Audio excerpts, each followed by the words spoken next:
അവൻ പ്രാർത്ഥനയിൽ ആരംഭിച്ചു, അവൻ പ്രാർത്ഥിച്ച് തെരഞ്ഞെടുത്തു.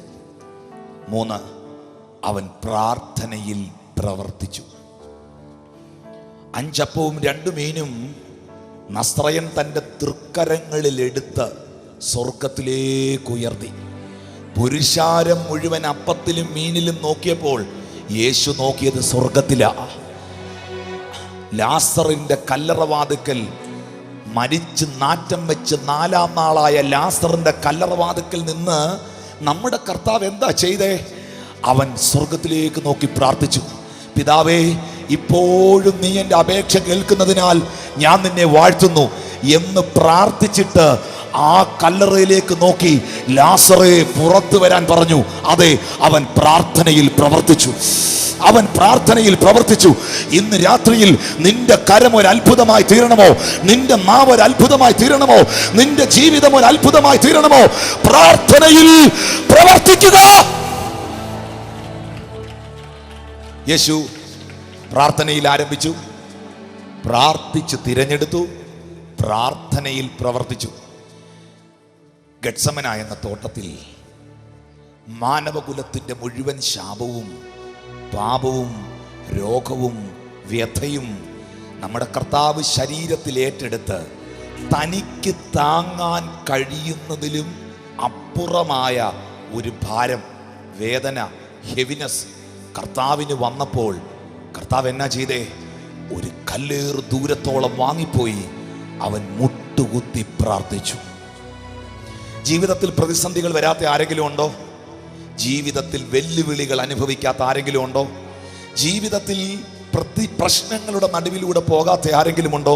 ഇതാ നമ്മുടെ കർത്താവ് പ്രതികൂലത്തിന്റെ നടുവിൽ, പ്രശ്നത്തിന്റെ നടുവിൽ, ആകുലതയുടെ നടുവിൽ, വേദനയുടെ നടുവിൽ, തനിക്ക് താങ്ങാൻ കഴിയുന്നതിലും അപ്പുറമായ ഭാരത്തിന്റെ നടുവിൽ കടന്നുപോയപ്പോൾ യേശുവിനെ നോക്കൂ, യേശുവിനെ ശ്രദ്ധിച്ചു നോക്കൂ. അവൻ മുട്ടുകുത്തി പിതാവിനോട് പ്രാർത്ഥിച്ചു. ആ പ്രാർത്ഥനയിൽ തന്നെ ബലപ്പെടുത്തേണ്ടതിന് സ്വർഗത്തിൽ നിന്നൊരു ദൂതൻ ഇറങ്ങി വന്നു. അതെ, അവൻ പ്രാർത്ഥനയിൽ പ്രതിസന്ധികളെ അഭിമുഖീകരിച്ചു.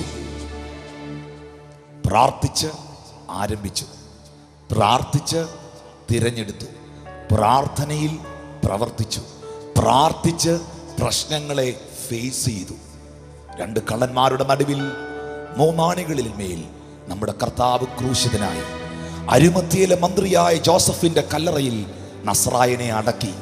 മരണത്തിന് അവനെ അടക്കി വെക്കുന്നത് അസാധ്യമായതുകൊണ്ട്, ഏ മരണമേ നിന്റെ ജയമെവിടെ, ഏ മരണമേ നിന്റെ വിഷമുള്ളവിടെ എന്നെഴുതിയിരിക്കുന്നത് പോലെ പുനരുത്ഥാനത്തിന്റെ ശക്തി കല്ലറയുടെ അകത്തളത്ത് വെളിപ്പെട്ടപ്പോൾ വാഗ്ദത്തം ചെയ്തതുപോലെ നമ്മുടെ അരുമനാഥൻ 3-ാം നാൾ ഉയർത്തെഴുന്നേറ്റു. യേശു ജീവിക്കുന്ന ഉറപ്പുള്ളവർ കൈകൾ ഉയർത്തി ഇന്ന് രാത്രിയിൽ ദൈവത്തിന് സ്തോത്രം ചെയ്യ. ഹല്ലേലൂയ. ചോദിക്കട്ടെ, പ്രാർത്ഥനയിൽ ആരംഭിച്ചവൻ, പ്രാർത്ഥിച്ച് തിരഞ്ഞെടുത്തവൻ, പ്രാർത്ഥനയിൽ പ്രവർത്തിച്ചവൻ, പ്രാർത്ഥനയിൽ പ്രതികൂലങ്ങളെ അഭിമുഖീകരിച്ചവൻ, മരിച്ച് അടക്കപ്പെട്ട് ഉയർത്തെഴുന്നേറ്റ് സ്വർഗത്തിലേക്ക് കയറിപ്പോയവൻ, ഈ 2015 ഈ ഫെബ്രുവരി മാസത്തിൽ വെൺമണി ക്രൂസൈഡിന്റെ അവസാന രാത്രിയിൽ ഇപ്പോൾ കർത്താവ് എന്നാ ചെയ്യുക? ഇപ്പോൾ യേശു എന്നാ ചെയ്യുക? ഇപ്പോൾ കർത്താവ് എന്തോ ചെയ്തുകൊണ്ടിരിക്കുക? ഇപ്പോഴും അവൻ പിതാവിന്റെ വലത്തു ഭാഗത്ത് തന്നോട് അപേക്ഷിക്കുന്ന ഏവർക്കും വേണ്ടി അവൻ പ്രാർത്ഥിച്ചുകൊണ്ടിരിക്കുക. അവൻ പ്രാർത്ഥിച്ചുകൊണ്ടിരിക്കുക. Jesus Christ still now he is praying. യേശു ഇപ്പോഴും പ്രാർത്ഥനയില്ല. അങ്ങനെ പ്രാർത്ഥിക്കുന്ന കർത്താവിനോട് ശിഷ്യന്മാര് പറയുക, ഞങ്ങളെയും കൂടെ പ്രാർത്ഥിക്കാൻ പഠിപ്പിക്കണേ. മാത്സ് അറിയാവുന്നവനെ മാത്സ് പഠിപ്പിക്കാനൊക്കൂ, കെമിസ്ട്രി അറിയാവുന്നവനെ കെമിസ്ട്രി പഠിപ്പിക്കാനൊക്കൂ, ഹിന്ദി അറിയാവുന്നവനെ ഹിന്ദി പഠിപ്പിക്കാനൊക്കൂ. പ്രാർത്ഥനാ ജീവിതമുള്ള യേശുവിനോട് ശിഷ്യന്മാർ പറയുകയാണ്, ഞങ്ങളെയും കൂടെ ഈ പ്രാർത്ഥിക്കാനൊന്ന് പഠിപ്പിക്കണേ. പക്ഷേ കേരളത്തിനൊരു ഗുണമുള്ളത്, ഇവിടെ പഠിപ്പിക്കുന്ന ഒത്തിരി പേരുണ്ട്, പരിചയിക്കുന്നവരില്ല. അയ്യോ ഭയങ്കര പഠിപ്പില്ല, എഴുന്നേറ്റ് നിന്നാ തകർക്കും. പക്ഷെ ജീവിതത്തിലില്ല. കൈപൊക്കണ്ട, പ്രാർത്ഥിച്ചാൽ മതി. കൈപൊക്കാൻ പറഞ്ഞില്ല. Price the Lord. ഇവിടെ പഠിപ്പിക്കുന്ന ഭയങ്കര പുള്ളികളുണ്ട്. ഒരിക്കൽ ഒരമ്മാവൻ തൻ്റെ മരുമകനെ സ്കൂട്ടർ പഠിപ്പിച്ചു. അമ്മാവൻ മരുമകനോട് പറഞ്ഞു, എടാ നിനക്ക് സ്കൂട്ടർ ഓടിക്കാൻ അറിയാമോ? അവൻ പറഞ്ഞു, ഇല്ല എനിക്കറിയില്ല, എന്നാ ഞാൻ നിന്നെ പഠിപ്പിക്കാം. അങ്ങനെ ഒരു സ്കൂട്ടറൊക്കെ സംഘടിപ്പിച്ചു. എന്നിട്ട് പറഞ്ഞു സ്റ്റാർട്ട് ചെയ്യാൻ പറഞ്ഞു. വണ്ടി സ്റ്റാർട്ട് ചെയ്യാൻ പറഞ്ഞു. താക്കോലിട്ട് സ്റ്റാർട്ട് ചെയ്യാൻ പറഞ്ഞു. സ്റ്റാർട്ട് ചെയ്തു, ഓൺ ചെയ്ത് വണ്ടി സ്റ്റാർട്ട് ചെയ്തു.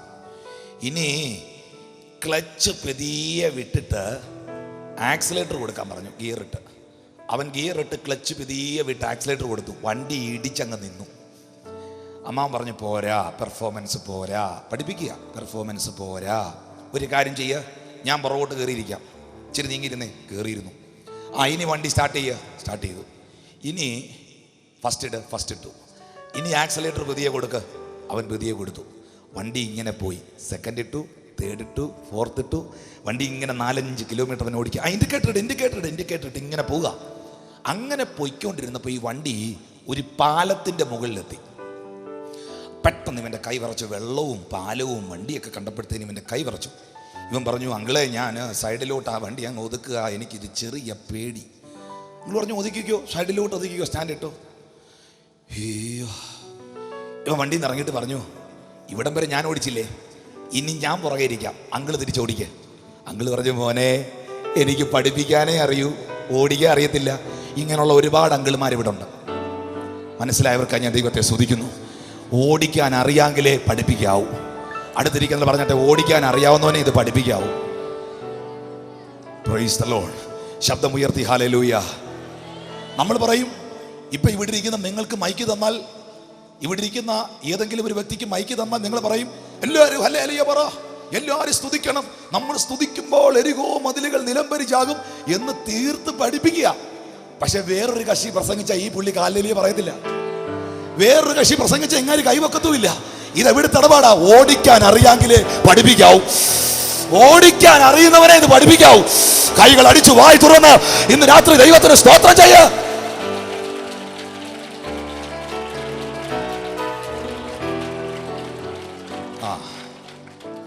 കണ്ടോ, ശിഷ്യന്മാർ കർത്താവിനോട് പറയുക, ഞങ്ങളെ പ്രാർത്ഥിക്കാൻ പഠിപ്പിക്കണേ. നിങ്ങൾക്കറിയാമോ, വേറെ എന്തെല്ലാം കാര്യങ്ങൾ ഇവർക്ക് യേശുവിനോട് ചോദിക്കായിരുന്നു? എന്തെല്ലാം കാര്യങ്ങളാണ് കർത്താവ് ചെയ്തിട്ടുള്ളത്? കടലിൻ്റെ മുകളിലൂടെ ടൈൽസ് ഇട്ട തറയിലൂടെ നടക്കുന്ന പോലെ യേശു നടന്നില്ലേ? ഇതെങ്ങനെയാണെന്ന് പഠിപ്പിക്കാൻ പറഞ്ഞുകൂടായിരുന്നോ? എഴുന്നേറ്റ് നിന്ന് കണ്ണുകൾ കൊണ്ട് നോക്കിയപ്പോൾ 6000 ഭൂതമുള്ളവൻ മുട്ടുകുത്തിയില്ലേ? ഭൂതം പുറത്തായില്ലേ? ഇതെങ്ങനെയാണെന്ന് പഠിപ്പിക്കാൻ ചോദിക്കാൻ ഞാൻ എന്താ? കർത്താവെ, വരണ്ട കൈയുള്ള മനുഷ്യനോട് കൈ നീട്ടുക എന്ന് പറഞ്ഞുടനെ ഇല്ലാത്ത വിരലുകൾ ഉണ്ടായി വന്ന് കൈ അങ്ങോട്ട് നീണ്ടില്ലേ? ഇതെങ്ങനെയാണെന്ന് പഠിപ്പിക്കാൻ പറയാൻ ഞാൻ എന്താ? ശിഷ്യന്മാർ പറഞ്ഞു, ഞങ്ങളെ ഭൂതത്തെ പുറത്താക്കാനും പഠിപ്പിക്കണ്ട, രോഗിയെ സൗഖ്യമാക്കാനും പഠിപ്പിക്കണ്ട, കടലിന് മുകളിലൂടെ നടക്കാനും പഠിപ്പിക്കണ്ട, ഞങ്ങളെ പ്രാർത്ഥിക്കാൻ പഠിപ്പിക്കണം. കാരണം അവർക്കൊരു കാര്യം മനസ്സിലായി, പ്രാർത്ഥിക്കാൻ പഠിച്ചാൽ ഭൂതം വിട്ടുപോയിരിക്കും. പ്രാർത്ഥിക്കാൻ പഠിച്ചാൽ സൗഖ്യം നടന്നിരിക്കും. പ്രാർത്ഥിക്കാൻ പഠിച്ചാൽ അത്ഭുതങ്ങൾ തനിയെ സംഭവിക്കും. അതെ, പ്രാർത്ഥിക്കുന്നവന്റെ മുൻപിൽ ഭൂതങ്ങൾ വിട്ടുമാറും. പ്രാർത്ഥിക്കുന്നവന്റെ മുൻപിൽ രോഗി സൗഖ്യമാകും. പ്രാർത്ഥിക്കുന്നവന്റെ മുൻപിൽ വിടുതലുകൾ നടക്കും. വിശ്വസിക്കുന്ന എത്ര പേരുണ്ട് ഇവിടെ? അവർ കൈകൾ അടിച്ച് ചില മിനിറ്റുകൾ ദൈവത്തിന് നന്ദി പറഞ്ഞേ. വെൺമണിയിൽ പ്രാർത്ഥിക്കുന്നവരുണ്ടോ? ദേശത്തിന് വേണ്ടി കരയുന്നവരുണ്ടോ?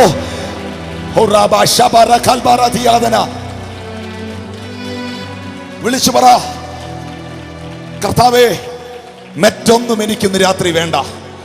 നഷ്ടപ്പെട്ട എന്റെ പ്രാർത്ഥനാ ജീവിതത്തെ എനിക്ക് മടക്കി തരണമേ. നഷ്ടപ്പെട്ട എന്റെ പ്രാർത്ഥനാ ജീവിതത്തെ എനിക്ക് മടക്കി തരണമേ. മണിക്കൂറുകൾ ഉപവസിക്കുന്ന പ്രാർത്ഥിക്കുന്ന എന്റെ ജീവിതത്തെ എനിക്ക് മടക്കി തരണമേ. അതുകൊണ്ടാണ് ഈ വിഷയം ഇവിടെ പ്രസംഗിക്കാൻ കർത്താവ് എന്നെ തള്ളിയെ. നിങ്ങൾ ചിലര് പറയുന്നുണ്ട്, എനിക്കൊരു കുറവും ഒന്നിനും ദൈവം വരുത്തിയിട്ടില്ല, എനിക്കൊരു കുറവും ഒന്നിനും കർത്താവ് വരുത്തിയില്ല. 2013-ലും 2014-ലും 2015-ലും ഒക്കെ കർത്താവ് അത്ഭുതകരമായി നടത്തിക്കൊണ്ടിരിക്കുന്നു. പക്ഷേ ഒരു കുറവ് ഇന്ന് രാത്രിയിൽ പരിശുദ്ധാത്മാവിന് നിന്നെ ഓർമ്മിപ്പിച്ചുണർത്താനുള്ളത് നിന്റെ പ്രാർത്ഥനാ ജീവിതത്തിൽ വന്ന കുറവാ. ഇത് സമ്മതിക്കുന്ന എത്ര പേരുണ്ട്? ലംഘനം മറച്ചു വെക്കുന്നവന് ശുഭം വരില്ല. ഏറ്റു പറഞ്ഞു ഉപേക്ഷിക്കുന്നവന് ഇന്ന് രാത്രി കരുണ ലഭിക്കാം. വിശ്വസിക്കുന്ന ദൈവമക്കൾക്ക് ഇന്ന് രാത്രി ഞാൻ ദൈവത്തെ സ്തുതിക്കുകയാ. നഷ്ടപ്പെട്ട എൻ്റെ പ്രാർത്ഥനാ ജീവിതത്തെ നീ മടക്കി തരണമേ കർത്താവേ എന്ന് പ്രാർത്ഥിക്കാൻ. നിങ്ങൾക്കറിയുമോ, ഞങ്ങളെ പ്രാർത്ഥിക്കാൻ പഠിപ്പിക്കണേ എന്ന് ശിഷ്യന്മാര് പറഞ്ഞ ആ സെക്കൻഡിൽ കർത്താവ് ക്ലാസ് തുടങ്ങി. നിങ്ങൾ അതേ നോക്കൂ. ഞങ്ങളെ പ്രാർത്ഥിക്കാൻ പഠിപ്പിക്കണേ എന്ന് പറഞ്ഞ ആ നാഴികയിൽ തന്നെ കർത്താവ് മോഡൽ ഓഫ് പ്രയർ, പ്രാർത്ഥനയുടെ ഒരു മോഡൽ കർത്താവ് അവർക്ക് പറഞ്ഞു കൊടുത്തു. നിങ്ങൾക്കറിയാമോ, യേശുവിനോട് ഓടിച്ചെന്നൊരുത്തിനൊരു കാര്യം ചോദിച്ചാൽ കർത്താവ് എടുത്ത് ചാടുകയില്ല, ആലോചിച്ചേ ചെയ്യൂ. കർത്താവ് ഒന്നും എടുത്ത് ചാടി ചെയ്യത്തില്ല. യേശു ഒരു കാര്യം ചെയ്തിട്ട് അയ്യോ I am very sorry, that is my mistake എന്ന് കർത്താവ് പറയത്തില്ല. കാരണം അവൻ ആരംഭത്തിൽ തന്നെ അവസാനത്തെ അറിയുന്നവനാ. അങ്ങനെങ്കിൽ ഈ ഇത്രയും വർഷം ഈ വെൺമണി ക്രൂസൈഡ് കർത്താവ് ഇവിടെ നടത്തുന്നെങ്കിൽ, ഇതിനെ കർത്താവ് ആരംഭിച്ചെങ്കിൽ ഇത് എന്തിനു വേണ്ടിയാണെന്ന് ആരംഭിച്ച ദൈവം നന്നായി അറിയുന്നുണ്ട്. വിശ്വസിക്കുന്ന ദൈവമക്കൾ കരങ്ങൾ ഉയർത്തി ദൈവത്തിന് സ്തോത്രം ചെയ്യുക. ഹല്ലേലൂയ. സഹോദരങ്ങളെ, പ്രിയമുള്ളവരെ, ഞങ്ങളെ പ്രാർത്ഥിക്കാൻ പഠിപ്പിക്കണേ എന്ന് പറഞ്ഞ സെക്കൻഡിൽ 1 മിനിറ്റ് പോലും മാറ്റി വെച്ചില്ല. കർത്താവ് ക്ലാസ് അങ്ങോട്ട് തുടങ്ങി. എന്താ അതിൻ്റെ കാരണം? പ്രാർത്ഥനയെന്ന് പറയുന്നത് മാറ്റി വയ്ക്കാനുള്ളതല്ല. പ്രാർത്ഥനയെന്ന് പറയുന്ന വിഷയം നാളെ ആക്കാനുള്ളതല്ല. പ്രാർത്ഥനയെന്ന് പറയുന്ന വിഷയം അടുത്ത ആഴ്ച വയ്ക്കാനുള്ളതല്ല. അത് ഇപ്പോൾ തന്നെ ആരംഭിക്കാനുള്ളതാ. എത്ര പേർക്ക് ഇത് ഏറ്റെടുക്കാൻ കഴിയുന്നു? അത് ഇപ്പോൾ തന്നെ തുടങ്ങാനുള്ളതാ. അതുകൊണ്ട് കർത്താവ് 1 മിനിറ്റ് പോലും നോക്കി നിന്നില്ല. നിന്റെ നഷ്ടപ്പെട്ട പ്രാർത്ഥനാ ജീവിതം ഇപ്പോൾ തന്നെ ആരംഭിക്കാം. ശബ്ദമുയർത്തി ഹല്ലേലൂയ. അതിന്റെ കാരണം എന്നാ? ഇവർ ഈ യേശുവിനോട് ഞങ്ങളെ പ്രാർത്ഥിക്കാൻ പഠിപ്പിക്കണേ എന്ന് പറഞ്ഞതിന്റെ കാരണം എന്നാ? കാരണമുണ്ട്. പ്രാർത്ഥിക്കുന്നവന്റെ മുമ്പിലാണല്ലോ ഇതെല്ലാം നടക്കുന്നേ. നിങ്ങൾക്കൊരു വാക്യം വായിക്കാമോ? മർക്കോസിന്റെ സുവിശേഷം 3-ാമത്തെ അധ്യായം 13, 14, 15 വാക്യങ്ങൾ. പിന്നെ അവൻ മലയിൽ കയറി തനിക്ക് ബോധിച്ചവരെ അടുക്കൽ വിളിച്ചു. അവർ അവന്റെ അരികെ വന്നു. അവൻ തന്നോടുകൂടി ഇരിപ്പാനും പ്രസംഗിക്കേണ്ടതിന് അയപ്പാനും ഭൂതങ്ങളെ പുറത്താക്കേണ്ടതിന് അധികാരമുണ്ടാകുവാനും 12 നിയമിച്ചു. നല്ല വചനം. അതിനായി സ്തോത്രം. എത്ര പേർക്ക് ആഗ്രഹമുണ്ട് പ്രസംഗിക്കാൻ? അയ്യോ, ആർക്കും ഇല്ലേ? പ്രസംഗിക്കാൻ എത്ര പേർക്ക് ആഗ്രഹമുണ്ട്? ആർക്കും ആഗ്രഹമില്ല. സ്തോത്രം. പക്ഷെ ചർച്ചിനകത്ത് മൈക്കിന് വേണ്ടി ഭയങ്കര അടിയാണല്ലോ. എന്നാണ് കാരണം? ചിലർക്ക് ഈ മൈക്ക് എന്ന് പറഞ്ഞാൽ ഭയങ്കര ഇഷ്ടം. ഐസ്ക്രീം പോലെ ഇരിക്കുക, ഭയങ്കര ഇഷ്ടം. അത് കൊടുത്തില്ലേ പിന്നെ വഴക്ക. ഹലോ, ഒരു കർത്തൃദാസൻ ഒരു മീറ്റിങ്ങിൽ പ്രസംഗിച്ചുകൊണ്ടിരുന്ന സമയത്ത്, കാനോച്ചൻ ഒരു മീറ്റിങ്ങിൽ പ്രസംഗിച്ചുകൊണ്ടിരുന്ന സമയത്ത് പുറകിൽ ഭയങ്കര ഒച്ച കേട്ടു. ഇതുപോലത്തെ സ്റ്റേജിൻ്റെ പുറകിൽ വഴക്ക്. അപ്പോൾ മീറ്റിംഗ് കഴിഞ്ഞ് കാനോച്ചൻ തിരക്കി പുറകിൽ എന്താ അവിടെ വിഷയം, എന്താ നടന്നതെന്ന്. അപ്പോൾ പറഞ്ഞു, ലിസ്റ്റിനകത്ത് പ്രാർത്ഥിക്കാൻ എഴുതിയത് 2 പേരായിരുന്നു പ്രാർത്ഥിക്കേണ്ടത്. ഒരാളുടെ പേര് വിട്ടുപോയി പറയാൻ. പുള്ളിയായിരുന്നു പുറകെ പ്രാർത്ഥിക്കാൻ അവസരം കൊടുക്കാൻ, മൈക്ക് കൊടുക്കാഞ്ഞ് ശബ്ദം ഉണ്ടാക്കിക്കൊണ്ടിരുന്നേ. അപ്പോൾ കാനോച്ചൻ ആ പുള്ളി അവിടെ കണ്ടു ഭക്ഷണം കഴിക്കാൻ പോയപ്പോൾ. എന്നിട്ട് ബഹുമാനപ്പെട്ട കർത്തൃദാസൻ ഈ മനുഷ്യനോട് ചോദിച്ചു, സഹോദര, ഇന്ന് രാത്രിയിൽ നമുക്കിരുന്ന് പ്രാർത്ഥിക്കാം, നമുക്കൊന്നിച്ചിരുന്ന് പ്രാർത്ഥിക്കാം, നിങ്ങൾ എൻ്റെ കൂടെ വാ. പുള്ളി ചോദിച്ചേക്കണോ അവിടെ മൈക്കുണ്ടോ? അപ്പൊ പ്രാർത്ഥനയല്ല നിന്റെ വിഷയം, മൈക്ക. കൈപ്പൊക്കണ്ട. ഇന്ന് എല്ലാവരോടുള്ള ദൂതുണ്ട്. ശബ്ദമുയർത്തി ദൈവത്തിന് സ്തോത്രം ചെയ്യാം. Hallelujah, hallelujah. എന്നെ കേൾക്കുന്ന സഹോദരങ്ങളെ, വളരെ ഗൗരവമായി നിങ്ങളിത് ശ്രദ്ധിക്കൂ. പ്രസംഗിക്കേണ്ടതിന് അയക്കാൻ, ഭൂതങ്ങളെ പുറത്താക്കാൻ. ഭൂതത്തെ പുറത്താക്കാൻ എത്ര പേർക്ക് ആഗ്രഹമുണ്ട്? കൈ പൊക്കുന്നേ, ഉള്ളതൊക്കെ വിട്ടു പോട്ടെ. നിങ്ങൾ എഴുന്നേറ്റ് നിൽക്കുമ്പോൾ പിശാചൊക്കെ പോട്ടെ. നിങ്ങളൊരു വീട്ടിൽ കയറുമ്പോൾ അവിടുത്തെ കെട്ട് അഴിയട്ടെ. നിങ്ങൾ ഒരാൾക്ക് കൈ കൊടുക്കുമ്പോൾ അവൻ ദൈവശക്തി അനുഭവിക്കട്ടെ. എന്നാ സ്വതന്ത്രം ഇല്ലാത്തെ? ഹല്ലേലൂയ. അപ്പോസ്തലന്മാർ പറഞ്ഞില്ലേ, ഞങ്ങളുടെ പ്രസംഗം ജ്ഞാനത്തിന്റെ വശീകരണ വാക്കുകളല്ല, അടയാളങ്ങളുടെ അത്ഭുതങ്ങളുടെയും പ്രദർശനമാണ്. നിങ്ങളുടെ കർത്താവ് അതുകൊണ്ട് ചെയ്യട്ടെ. ശബ്ദമുയർത്തി കർത്താവിനെ സ്തോത്രം ചെയ്യുക. എന്നിട്ട് പൗലോസ് ഒരു കാര്യം കൂടെ പറഞ്ഞു, ഞങ്ങൾ പ്രസംഗിച്ച വചനം നിങ്ങൾ കേട്ടു, വിശ്വസിക്കുന്ന നിങ്ങളിൽ അത് വ്യാപരിച്ചുകൊണ്ടിരിക്കുന്നു.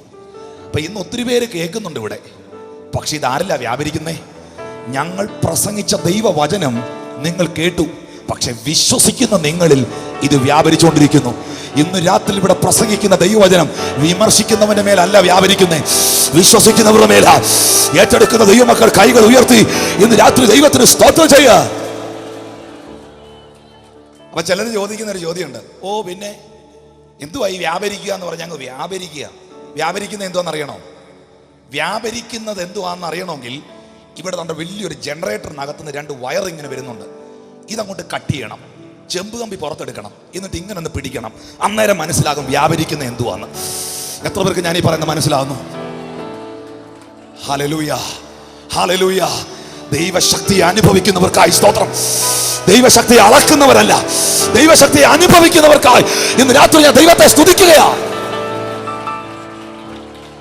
ക്രൂശിന്റെ വചനം നശിച്ചു പോകുന്നവർക്ക് പോഷത്വവും, വിശ്വസിക്കുന്ന നിങ്ങൾക്ക് ഇത് ദൈവശക്തിയാണ്. ഹല്ലേലൂയ. ഭൂതം പുറത്താകണോ? പ്രസംഗിക്കണോ? എൻ്റെ ചർച്ചിലായിരുന്നെങ്കിൽ എൻ്റെ സഹോദരന്മാരെല്ലാം ഇപ്പൊ കൈപൊക്കിയനെ. അതുകൊണ്ട് അവരെല്ലാം പ്രസംഗിക്കുന്നുണ്ടെന്ന്. ഞങ്ങളുടെ ശുശ്രൂഷകർ ചിലർ ഇവിടെ ഇരിപ്പുണ്ടെന്ന് രാത്രി, അവരെനിക്ക് കാണാം. എന്നേക്കാൾ ശക്തന്മാരവരല്ല. സ്തോത്രം. അവരെ അധികം അറിയപ്പെട്ട് തുടങ്ങിയില്ലെന്നുള്ള, അവരിപ്പോൾ അറിയപ്പെടാൻ പോവാ. കാരണം എന്നാണെന്നറിയാമോ? ഒരു ദൂത് അങ്ങോട്ട് പറയുമ്പം അതിനെ ഏറ്റെടുക്കും. പ്രസംഗിക്കാൻ ആഗ്രഹമുള്ള എത്ര പേരുണ്ട്? ഭൂതത്തെ പുറത്താക്കാനോ? പക്ഷെ കർത്താവ് ഇവിടെ പറയുന്ന സ്റ്റേറ്റ്മെന്റ് ഒന്ന് കേൾക്കണേ.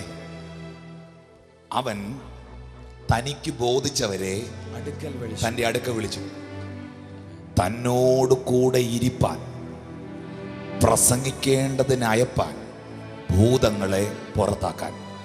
അപ്പോൾ പ്രസംഗിക്കുന്നതിന് മുൻപ്, ഭൂതത്തെ പുറത്താക്കുന്നതിന് മുൻപ് ആദ്യത്തെ കാര്യം നടക്കണം, തൻ്റെ കൂടെ ഇരിക്കണം. അതാ പ്രാർത്ഥന. എത്ര പേർക്ക് ഏറ്റെടുക്കാൻ കഴിയും? തൻ്റെ കൂടെ ഇരിക്കണം. അതെ, തൻ്റെ കൂടെ ഇരിക്കുന്നവൻ പ്രസംഗിക്കും, തൻ്റെ കൂടെ ഇരിക്കുന്നവൻ ഭൂതത്തെ പുറത്താക്കും. ഇന്ന് രാത്രി പ്രാർത്ഥനാ ജീവിതമുള്ളവർ കൈകൾ അടിച്ചു വായി തുറന്ന് കർത്താവിനെ സ്തോത്രം ചെയ്യൂ.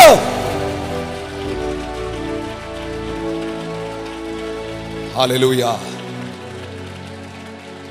ഹല്ലേലൂയ. പ്രിയപ്പെട്ടവരെ, നമ്മൾ എവിടെയാണോ നമ്മുടെ സമയം കൂടുതൽ ചിലവഴിക്കുന്നത്, അതാണ് നമ്മുടെ ഡിപ്പോസിറ്റ്. നിങ്ങൾ ഒരുപാട് സമയം വണ്ടി ഓടിച്ചാൽ നിങ്ങൾ നല്ലൊരു ഡ്രൈവറാവും.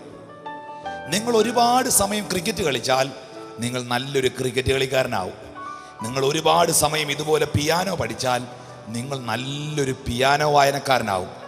ചെറുപ്പക്കാരെല്ലാം കേട്ടോ, ഒരുപാട് സമയം നീ മൊബൈലിൽ കുത്തിക്കൊണ്ടിരുന്നാൽ നീ നല്ലൊരു മൊബൈൽ ഓപ്പറേറ്റർ ആവും. എന്നാൽ നിന്റെ സമയം നീ കർത്താവിന്റെ സന്നിധി ചെലവഴിച്ചാൽ നീ ഒരു കർത്തൃ ശുശ്രൂഷകനാകും. എത്ര പേർക്ക് ഏറ്റെടുക്കാൻ കഴിയും? എവിടെയാണോ നിന്റെ സമയം നീ ചെലവഴിക്കുന്നത്, അതാ നിന്റെ നിക്ഷേപം. എവിടെയാണോ നീ കൂടുതൽ സമയം സ്പെൻഡ് ചെയ്യുന്നത്, അതാ നിന്റെ ഡിപ്പോസിറ്റ്. ഇന്ന് രാത്രിയിൽ കർത്താവിന്റെ സന്നിധിയിൽ സമയം ചിലവഴിക്കുന്ന ദൈവമക്കൾ കൈകൾ ഉയർത്തി ജീവനുള്ള ദൈവത്തെ ഇന്ന് രാത്രി സ്തുതിക്കുക. ഞങ്ങളെയും കൂടെ പ്രാർത്ഥിക്കാൻ പഠിപ്പിക്കണം. യേശു ആ സെക്കൻഡിൽ പ്രാർത്ഥന പഠിപ്പിച്ചു. ഇനി എല്ലാവരും എന്നെ കേൾക്കണേ.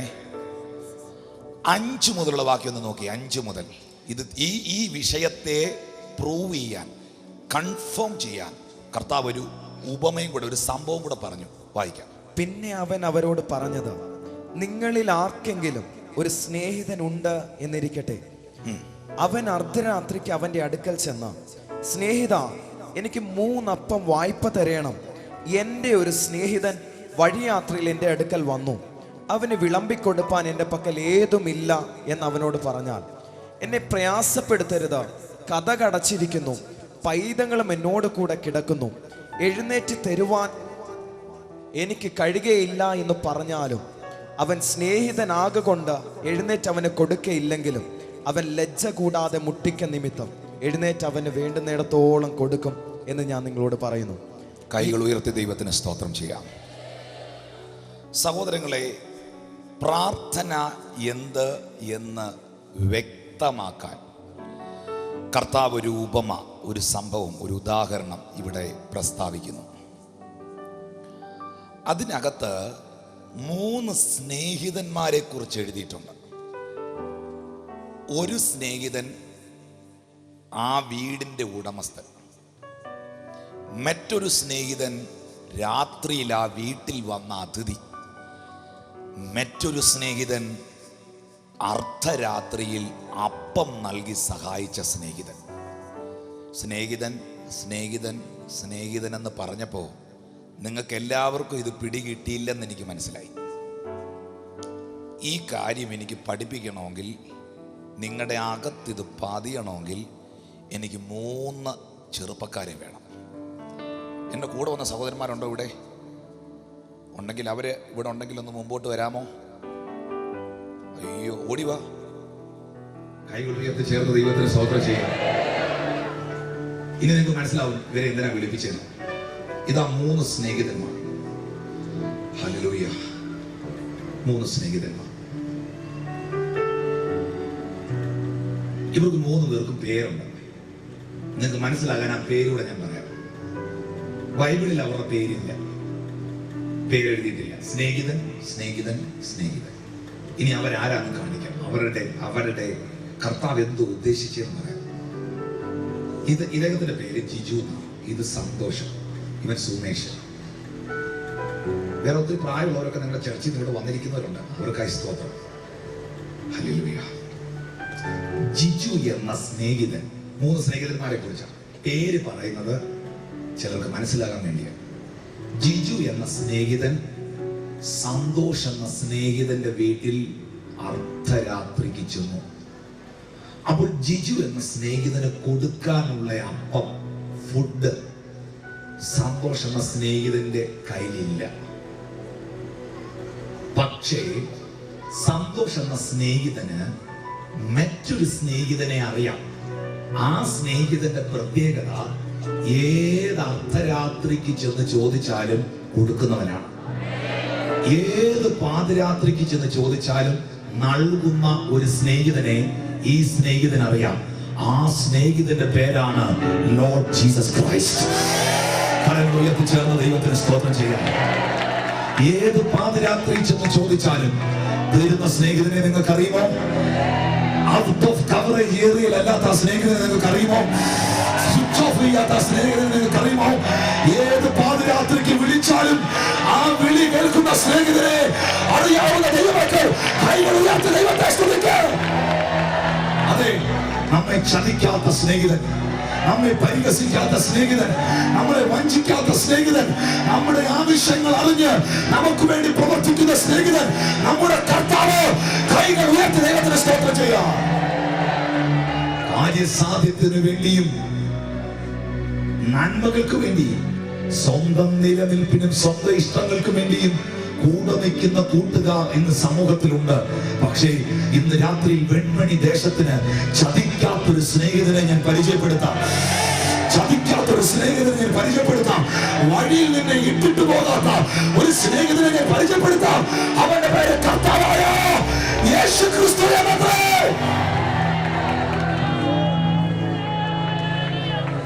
അതെ, അബ്രഹാം ദൈവത്തിന്റെ സ്നേഹിതൻ ആയിരുന്നു. യേശു ഉയർപ്പിച്ച ലാസർ യേശുവിന്റെ സ്നേഹിതൻ ആയിരുന്നു എന്ന് വചനത്തിൽ എഴുതി വച്ചിരിക്കുന്നു. ഓക്കേ, ഈ സ്നേഹിതൻ അർദ്ധരാത്രിയിൽ ഈ സ്നേഹിതന്റെ വീട്ടിൽ വന്നപ്പോ ഇവന് കൊടുക്കാനുള്ള ഭക്ഷണം, ഫുഡ് ഇവന്റെ വീട്ടിലില്ല. പക്ഷെ ഇവന് വിശപ്പുണ്ട്. യഹൂദന്മാരുടെ സിസ്റ്റം വെച്ച് അർദ്ധരാത്രിയിൽ വരുന്ന അതിഥിയെ ട്രീറ്റ് ചെയ്യണം, സൽക്കരിക്കണം. കലത്തിൽ മാവ് കുഴയ്ക്കുന്ന തൊട്ടിയിൽ എപ്പോഴും മാവ് വേണം. മാവ് കുഴയ്ക്കുന്ന തൊട്ടി നിറഞ്ഞിരിക്കുന്നതാണ് ബ്ലെസ്സിങ്. കാനാവിലെ വിവാഹ വീട്ടിൽ വീഞ്ഞു തീർന്നപ്പോൾ വീട്ടുകാർ അങ്കലാപ്പിലായതിന്റെ കാരണം ആ വീഞ്ഞു തീർന്ന വീട് ശപിക്കപ്പെട്ട വീടെന്നുള്ള ഒരു പരിഹാസ വിഷയം സമൂഹത്തിൽ വെളിപ്പെടുന്നു. എന്നാൽ മാനവകുലത്തിന്റെ ശാപത്തെ പരിഹരിക്കാൻ ഭൂമിയിൽ കടന്നു വന്ന ദൈവപുത്രൻ ആ വീട്ടിലെ വിഷയത്തെ പരിഹരിച്ചു. ഇനി എല്ലാവരും നോക്കി പ്രാർത്ഥന എന്നാണ് കർത്താവ് പഠിപ്പിച്ചതെന്ന് പറയാം.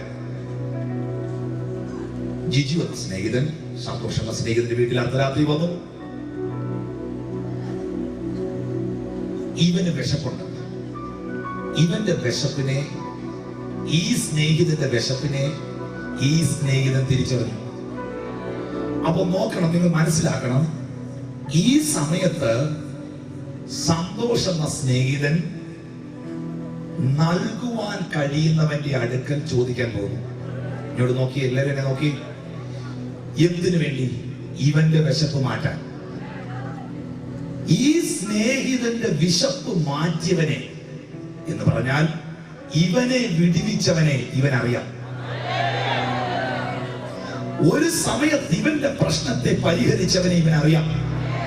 ഇവന്റെ ജീവിതത്തിന്റെ വിശപ്പിനെ അകറ്റിയവനെ ഇവനറിയാം. ഇവന് പരിചയമുണ്ട്. ആ വ്യക്തിയെ അതേ സാഹചര്യത്തിലൂടെ കടന്നു പോകുന്ന മറ്റൊരാവശ്യക്കാരന് വേണ്ടി അവൻ ചോദിക്കാൻ പോവുക. ഒന്നുകൂടെ പറയാം, ഇപ്പോൾ നൽകുവാൻ കഴിയുന്നവന്റെ അടുക്കൽ ഇവൻ ചോദിക്കാൻ പോകുന്നത് ഇവന്റെ വിശപ്പ് മാറ്റാനല്ല, മറ്റൊരുവന്റെ വിശപ്പ് മാറ്റാനാ. പ്രാർത്ഥന എന്താണെന്നറിയാമോ? നിന്റെ വിശപ്പ് മാറ്റിയവനെ, നിന്റെ പാപത്തിൽ നിന്നെ വിടുവിച്ചവനെ, നിന്റെ വിഷയത്തെ പരിഹരിച്ചവനെ നിനക്കറിയാമെങ്കിൽ മറ്റ് പ്രശ്നത്തിൽ ഇരിക്കുന്നവനെ, അവർക്ക് വേണ്ടി അവനെ ഉപയോഗിക്കുന്നതാ പ്രാർത്ഥന. മനസ്സിലായോ? നിങ്ങളെ വിടുവിച്ചവനെ, നിങ്ങളുടെ വിശപ്പ് മാറ്റിയവനെ, നിങ്ങൾക്ക് പാപവിമോചനം തന്നവനെ, നിത്യ നരകത്തിൽ നിബന്ധിക്കേണ്ട നിന്റെ ആത്മാവിന് നിത്യജീവൻ നൽകിയവനെ നിനക്കറിയുമോ? നിനക്കറിയുമോ ആ ദൈവത്തെ? നരകത്തിൽ പോകേണ്ട നിന്റെ ആത്മാവിനെ വിടുവിച്ച ദൈവത്തെ നിനക്കറിയുമോ? പാപത്തിൽ നിന്നും ദുസ്വഭാവത്തിൽ നിന്നും നിന്നെ വിടുവിച്ചവനെ നിനക്കറിയുമോ? ആ ദൈവത്തെ, ആ സ്നേഹിതനെ മറ്റൊരുവന് വേണ്ടി നീ ഉപയോഗിക്കുന്നതാണ് പ്രാർത്ഥന. ദേശത്തിന് വേണ്ടി കരയുന്നുണ്ടോ? കുടുംബങ്ങൾക്ക് വേണ്ടി പ്രാർത്ഥിക്കുന്നുണ്ടോ? നമ്മുടെ പ്രാർത്ഥനകൾ പോലും സ്വാർത്ഥതകളായിപ്പോയി. നമ്മുടെ പ്രാർത്ഥനകൾ പോലും സ്വാർത്ഥതകളായിപ്പോയി. എന്നെ അനുഗ്രഹിക്കണേ, എന്റെ പിള്ളേരെ അനുഗ്രഹിക്കണേ, എന്റെ വണ്ടി രക്തത്തിൽ ഏൽപ്പിക്കുന്നു, എന്റെ വീട് രക്തത്തിൽ ഏൽപ്പിക്കുന്നു, എന്റെ കൊച്ചിന് അഡ്മിഷൻ കിട്ടണേ, എന്റെ ഭർത്താവിന്റെ വിസ പോകല്ലേ, ഇതല്ലേ നിങ്ങളുടെ പ്രാർത്ഥന. പക്ഷെ പ്രാർത്ഥന എന്നാന്ന് കർത്താവ് പഠിപ്പിച്ചു കണ്ടോ? ഇവന്റെ വിശപ്പ് മാറാനല്ല, ഇവൻ നൽകുവാൻ കഴിയുന്നവന്റെ അടുക്കൽ ചോദിക്കാൻ പോയെ വേറൊരുത്തന്റെ വിഷയത്തിന്റെ പരിഹാരത്തിനാണ്. ഓ ഹല്ലേലൂയ! ഇന്ന് രാത്രിയിൽ നിന്നെ വിടുവിച്ച ദൈവത്തെ നിനക്കറിയുമോ? ആ കർത്താവിനെ മറ്റുള്ളവർക്ക് പരിചയപ്പെടുത്തുന്നതും മറ്റുള്ളവർക്ക് വേണ്ടി ഇടിവിൽ നിൽക്കുന്നതുമാണ് യഥാർത്ഥ പ്രാർത്ഥന. ഇയ്യോബ് തന്റെ സ്നേഹിതന്മാർക്ക് വേണ്ടി പ്രാർത്ഥിച്ചപ്പോൾ ഇയ്യോബിന്റെ അവസ്ഥയ്ക്ക് വ്യത്യാസം വരുത്തിയെങ്കിൽ ഇന്ന് രാത്രിയിൽ ദേശത്തിന് വേണ്ടി കരയാൻ, ഭാരതത്തിന് വേണ്ടി കരയാൻ, പട്ടണങ്ങൾക്ക് വേണ്ടി പ്രാർത്ഥിക്കാൻ എത്ര പേരുടെ നടുവിലുണ്ട്? അവർ കൈകൾ ഉയർത്തി ഇന്ന് രാത്രി ദൈവത്തെ സ്തുതിക്കാം. ഹല്ലേലൂയ! നിങ്ങളുടെ സ്നേഹത്തോടെ നിങ്ങളോട് പറയട്ടെ, ഈ സ്നേഹിതൻ നൽകുവാൻ കഴിയുന്ന സ്നേഹിതന്റെ അടുക്കൽ ഏത് സമയത്താ ചോദിക്കാൻ പോയെന്ന് അറിയാമോ? അർദ്ധരാത്രി. മക്കളൊന്ന് വെയിറ്റ് ചെയ്ത് മൂന്നൊരു സൈഡിൽ സ്തോത്രം, ശബ്ദമുയർത്തി ഹല്ലേലൂയ. ഇനി ഒരു കാര്യം ഞാൻ പറയട്ടെ, ഒരുപാട് സ്നേഹിതന്മാർ ദേശത്തിലുണ്ടെങ്കിലും കർത്താവിന് പദ്ധതിയുള്ള സ്നേഹിതന്മാരെയാണ് അവന്റെ നാമത്തിന് വേണ്ടി അവൻ തിരഞ്ഞെടുക്കുന്നത്. എന്നേക്കാൾ നിങ്ങളെക്കാൾ ശക്തന്മാർ, കഴിവുള്ളവർ നമ്മുടെ ദേശത്തിൽ ഉണ്ടായിരുന്നപ്പോൾ മറ്റുള്ളവരുടെ വിശപ്പകറ്റാൻ, മറ്റുള്ളവരെ വിടുവിച്ചെടുക്കാൻ, ദേശത്തിന് വേണ്ടി ഇടിവിൽ നിൽക്കാൻ കർത്താവ് നിങ്ങളെ തിരഞ്ഞെടുത്തു. ആ ഭാഗ്യത്തിനായി കൈ ഉയർത്തി ദൈവത്തിന് സ്തോത്രം ചെയ്തേ. ഒറ്റ വാക്കിൽ പറഞ്ഞാൽ പലരെയും മറികടന്ന ഈ അനുഗ്രഹം നിന്റെ മേൽ വന്നേ. പക്ഷേ ഒരു പ്രവചനം ഇന്ന് രാത്രി ഞാൻ പറയാം. ഈ ദിവസങ്ങളിലെല്ലാം പലയിടങ്ങളിൽ ഈ കാര്യത്തെ കർത്താവ് പ്രസ്താവിക്കുന്നത് എനിക്കറിയാം. വെൺമണി ക്രൂസേഡിനോടുള്ള ബന്ധത്തിൽ, ഇവിടെ ഇരിക്കുന്ന ദൈവദാസന്മാരുടെ ബന്ധത്തിൽ, വിശ്വസിക്കുന്ന നിങ്ങളോടുള്ള ബന്ധത്തിൽ ഞാനൊരു പ്രവചന ദൂത് പറയാം. ഈ വർഷം പലതിനെയും മറികടന്നൊരു വിടുതൽ നിന്റെ മേൽ വരുന്നുണ്ട്. പലതിനെയും മറികടന്നൊരു അനുഗ്രഹം നിന്റെ മേൽ വരുന്നുണ്ട്. ചിലതിനെയൊക്കെ മറികടന്നൊരു ദൈവപ്രവൃത്തി നിങ്ങളുടെ മേൽ വരുന്നുണ്ട്. വിശ്വസിക്കുന്നവർ കരങ്ങൾ അടിച്ചത് രാത്രിയിൽ കർത്താവിനെ സ്തോത്രം ചെയ്യുക. പലതിനെയും മറികടന്നു.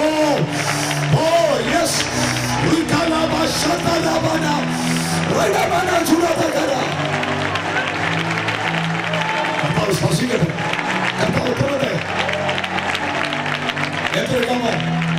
ഏറ്റെടുക്കാമോ? നിന്റെ സഹോദരങ്ങളെ മറികടന്ന്, നിന്റെ കുടുംബക്കാരെ മറികടന്ന്, നിന്നോടൊപ്പം ഇരുന്ന് ആരാധിക്കുന്ന ചിലതിനെ മറികടന്ന് ഒരു ശുശ്രൂഷയുടെ അഭിഷേകം, ഒരു വിടുതലിന്റെ വാക്കത്തെ വെളിപ്പെട്ടു വരുന്നു.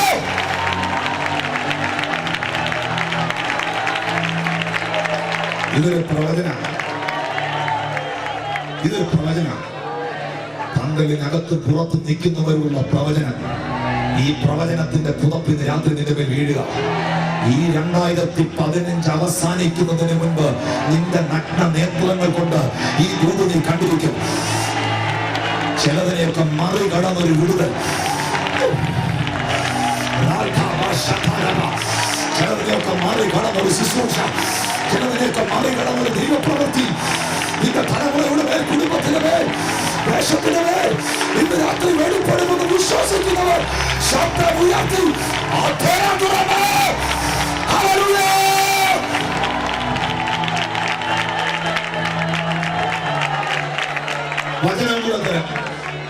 വചനം കൂടെ തരാം. ഇശ്യായി എന്ന് പറയുന്ന മനുഷ്യന് പല പുത്രന്മാരുണ്ടായിരുന്നു. പക്ഷേ അവനെ ഒക്കെ മറികടന്നല്ലേ ദാവീദിന്റെ ശിരസിൽ അഭിഷേകത്തിന്റെ തൈലം വന്ന് വീണത്. യാക്കോബ് എന്ന് പറയുന്ന ദൈവദാസന് പല പുത്രന്മാരുണ്ടായിരുന്നു. അവരെയൊക്കെ മറികടന്നല്ലേ ദർശനത്തിന്റെ പുതപ്പ് ജോസഫിന്റെ പേര് വന്ന് വീണത്. ഇന്ന് രാത്രിയിൽ ചിലതിനെയൊക്കെ മറികടന്ന് ഒരു ദൈവപ്രവൃത്തി ഈ തലമുറയിൽ നിന്റെ പേര് വഹിക്കുക. വിശ്വസിക്കുന്നവർ ഇന്ന് രാത്രി പ്രാപിക്കട്ടെ. ഏറ്റെടുക്കുക.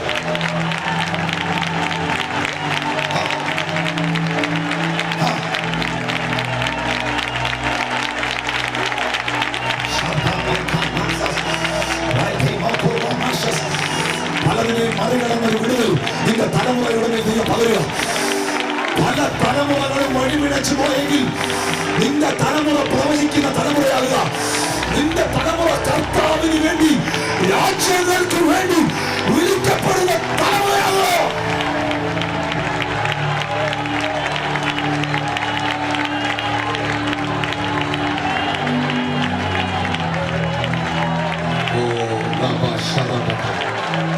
സഹോദരങ്ങളെ, വചനങ്ങൾ ഓടി ഓടി ഇറങ്ങി വരിക. ബെത്സൈദ എന്ന കുളത്തിന് 5 മണ്ഡപമുണ്ട്. 5 മണ്ഡപം. ഈ 5 മണ്ഡപത്തിൽ നിറയെ രോഗികളുണ്ട്. നിറയെ രോഗികൾ.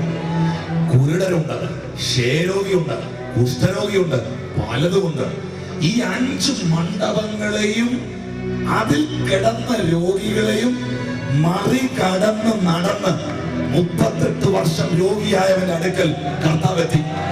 5 മണ്ഡപങ്ങളിൽ കിടന്ന രോഗികളെ മറികടന്ന 38 വർഷമായവന്റെ അടുക്കൽ കർത്താവ് വന്നതെങ്കിൽ ചിലതിനെയൊക്കെ മറികടന്ന്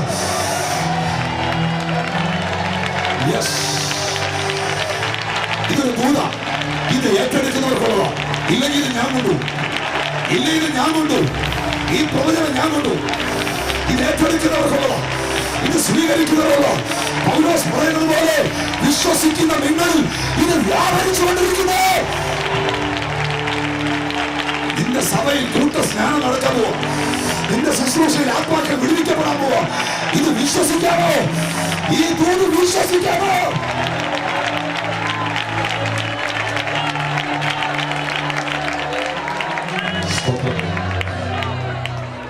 എനിക്കറിയാം, കൊതിയുള്ളവരും ആഗ്രഹമുള്ളവരും യേശു എന്ന് കേട്ടാൽ അകത്താവേശമുള്ളവരും ഇതിനകത്തിരിപ്പുണ്ട്. അവർ ഏറ്റെടുക്കട്ടെ. പക്ഷെ ഏറ്റെടുക്കുന്നവർ ഇത് കണ്ടിരിക്കും. എഴുതി വെച്ചോ ബൈബിളിൽ, ഡയറിയിൽ. പലതിനെയും മറികടന്നു. നിന്റെ ദേശത്തിൽ പലരും കണ്ടിട്ടില്ലാത്ത നന്മ നീ എഴുന്നേറ്റ് നിന്നാൽ ഒരു സ്പെഷ്യലായിരിക്കും. നീ ശുശ്രൂഷിക്കാൻ എഴുന്നേറ്റാൽ you are very different. Oh, hallelujah, hallelujah, hallelujah.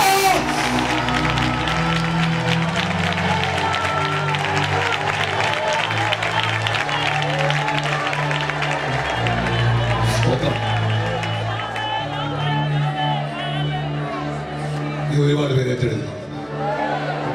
ഏറ്റെടുക്കാത്തവരുടെ ശ്രദ്ധയ്ക്ക് ഒരു സംഭവം പറയാം. ഒരു സംഭവം ട്രിവാൻഡ്രത്ത്